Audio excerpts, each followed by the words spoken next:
Welcome to the Real Chili Podcast. And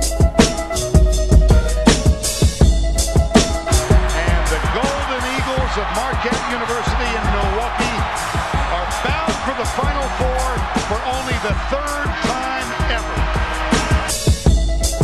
5 seconds left. Marquette down by one, trying to avoid the upset. Blue the drive, the left hand. It's good. 1 second to play. Vander Blue has put Marquette in front by one. And I want to win every day as basketball players, as students, and I want to win every day, most importantly, as people. And we want to win every day as podcasters. Yo, yo, yo, Marquette basketball fans, and welcome to the Real Chili Podcast and our debut episode of Real Chili to Go. My name is Brian Henry, and I'm flying solo in our lonely Real Chili Podcast studios today after Marquette's 79-70 win over Northern Illinois. Plenty more on that game to come. Now, you've all come to know all the fine contributors we've had on the show for the last year and a half, our critically acclaimed editor-in-chief and regular host, Mike Lavender, as well as Eric Pond, Pete Worth, and Peter J. Mohan. But none of them are here. Why? Well, they're adults, and they've got some real-life shit to take care of, so you're stuck with me. After much deliberation on our group text, though, we all came to the consensus opinion that we should not deprive the Real Chili community of our quick reaction pods. So, alas, welcome to Real Chili to Go. We'll hit you with these solo shots from time to time throughout the remainder of the season when we are unable to get a full group together, so just so that we're filling your appetite for Marquette basketball. A word about these one-man pods, though. These will be selfish endeavors. There will be no sharing of the basketball. You will get my thoughts and my thoughts only. So if you can't stand listening to me, good. Get lost. The next 5 to 10 minutes are not for you. For those of you that have a marginal tolerance for me on this podcast, congratulations. Christmas has come early. So that's the preamble. Let's get into the game against Northern Illinois.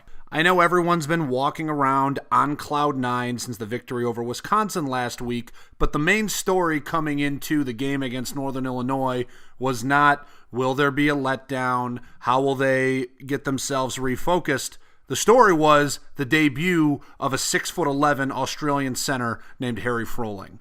It's been an underlying story all season, especially here in the non-conference, because as Marquette was playing, we were not seeing them at their full complement of players. And Harry Froling will dramatically change the front line of the team. For those that still have the memory of Purdue pounding Marquette inside all game, the idea of adding another 6'11" body is obviously intriguing, and it's something we were all looking forward to seeing.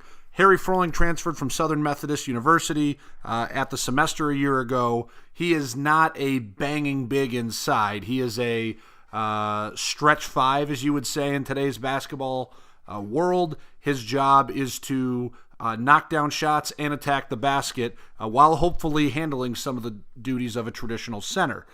That's what I think the excitement was leading up, is what will he look like? How will he play? How will Wojo use him?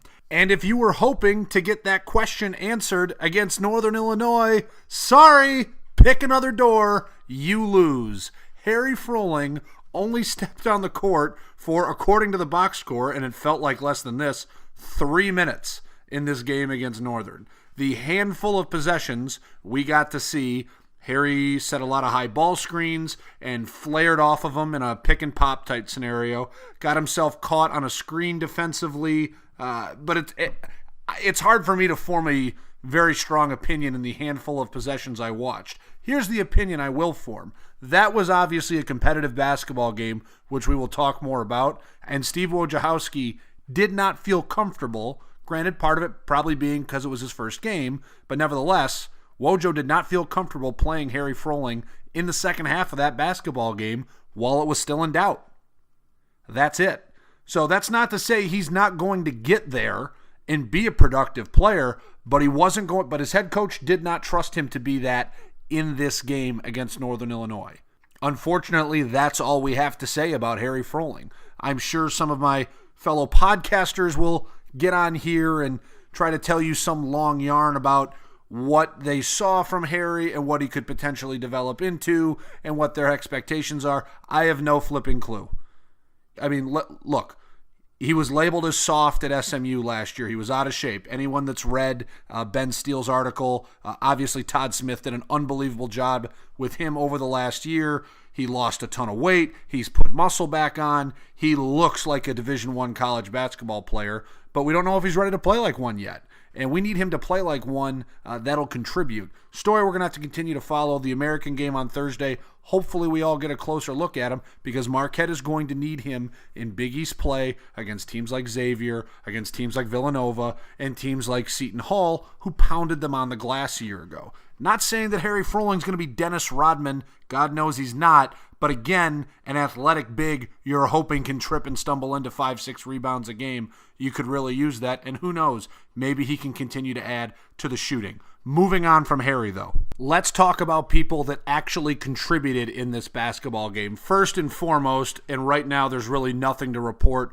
or update, Andrew Rousey, anybody that watched that game, had a Northern Illinois player come down on the back of his leg midway through in the back half of the second half, and I think everybody out there held their breath. This is, without a question, along with Marcus Howard, our most important offensive player. He changes the dynamic of how teams guard us when he is on the floor, whether it be his ball handling or his shooting. Andrew Rousey, depending on what day it is and who's shooting it better, is our first or second most valuable player, depending on how you want to look at it. He needs to be on the court to make Marquette effective. He went to the locker room. He came back out and sat on the bench. If you haven't listened to Wojo's postgame comments yet, he opened up by saying this. I think I'll start. Obviously, you guys are going to ask about Andrew. No update.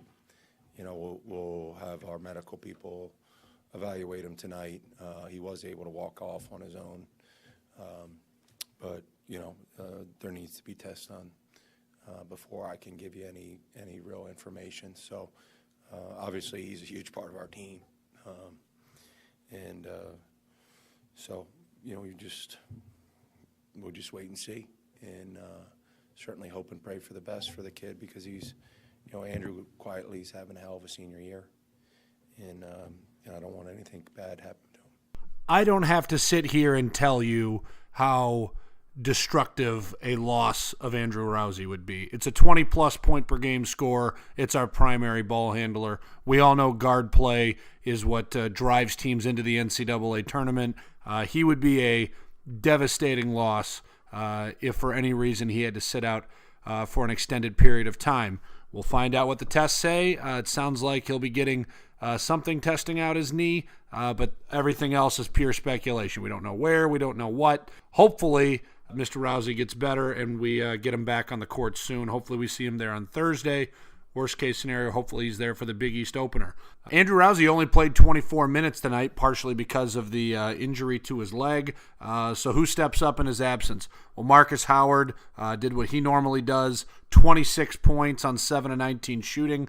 Again, still perfect from the free throw line, 9 for 9. That is absolutely insane. He hasn't missed a free throw yet this year. And Sam Hauser kept firing, even though he was a little off from 3 tonight. Finished 8 for 16, 4 of 11 from deep, finished with 21 points, and really in that second half got Marquette over the hump as it was able to extend a lead to double digits against Northern Illinois and not really have to sweat out the final 8 minutes of the game. So props to Marcus for doing what he always does, and for Sam for being that reliable third option in this game, the second option, and being the second leading scorer.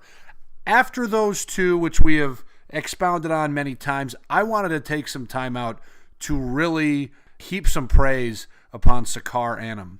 Not many guys can handle being redshirted after playing as freshman. Now, granted, he didn't play a ton, but he was on the roster as a freshman. Freshman year is normally when you're throwing the red shirt on guys like Ike Eke is doing right now. Sakar Anum had to get asked by the coaches a year ago going into his sophomore season, don't think you're going to see the floor a ton. We'd like you to redshirt for a year. And he willingly did it, got better, got stronger, got faster, and I think we can all say at this point of the non-conference season has has stood out as Marquette's best on-ball defender without question.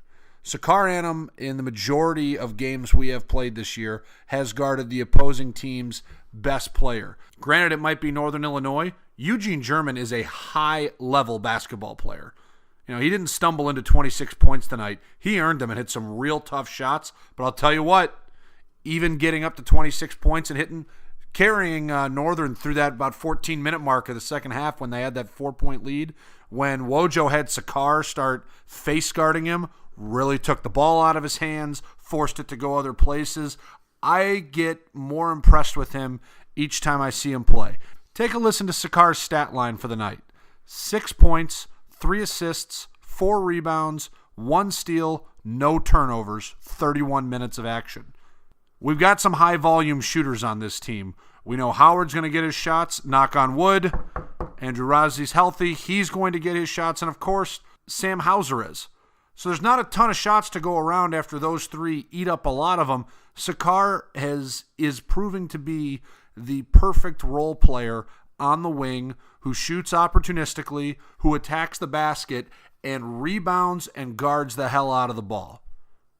I'm running out of superlatives at this point. No, he's not going to make an all-conference team right now. Who knows what he evolves into. But I think he's exactly what they need at his position, and I hope he continues to get better. He's going to have a tall task in front of him in Big East play against some of the wings that he's going to have to guard. There's a lot of guys who are going to be getting NBA paychecks a year from now that Sakar is going to be guarding, but I'm comfortable with him doing it, and I think he'll still give Marquette a chance to win. The other guy I wanted to give a shout-out to, who I thought did a terrific job and I thought was his best game, hands down, without question, was Theo John. Theo only played 14 minutes today, but it was an effective 14 minutes. Scored 7 points, grabbed 5 rebounds, blocked 3 shots. He was active on both ends of the floor.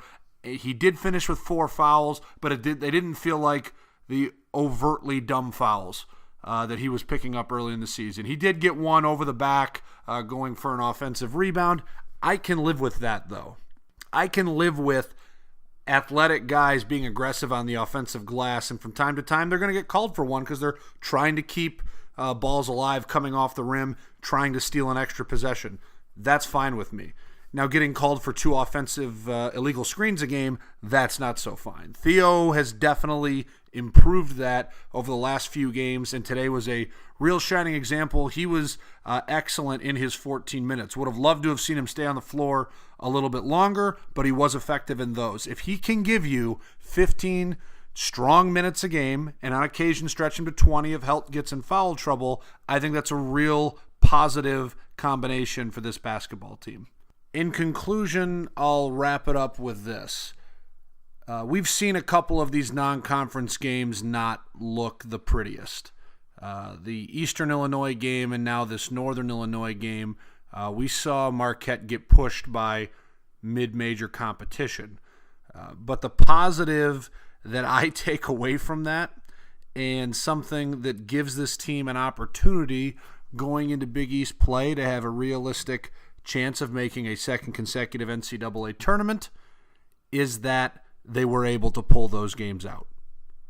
I think in the last year of Buzz and the first couple years of Wojo, Marquette let games like that get away. And while, no, the season would not have been over with a loss to Northern Illinois tonight, it would have been an anchor on this team's resume going into Selection Sunday and what it would have done to their RPI. So props to Andrew Rozzi and Sam Hauser for dragging them through the Eastern Illinois game and getting a victory in overtime. And props to Marcus Howard for doing what he's done now for the last 5 games, pour in 25+ and just break the back of the opposition in getting a win over Northern Illinois tonight, especially doing it shorthanded with losing your second leading scorer, Andrew Rozzi, for the last 7 minutes of the basketball game, where they were able to get 2 wins in 2 games. They didn't play great, and those aren't going to be anchors on their RPI and on their resume going into Selection Sunday. So excellent job for them. we are nearing the end of the Real Chili podcast. Thank you so much for joining me for our first Real Chili to go. We'll have another pod for you coming up later this week, hopefully with a few more of us on here. God knows you don't want to listen to me ramble incoherently for another 10, 12 minutes. For myself and all the contributors not here, the hell with those guys because they didn't show up. This has been the Real Chili podcast. Have a good one, everybody.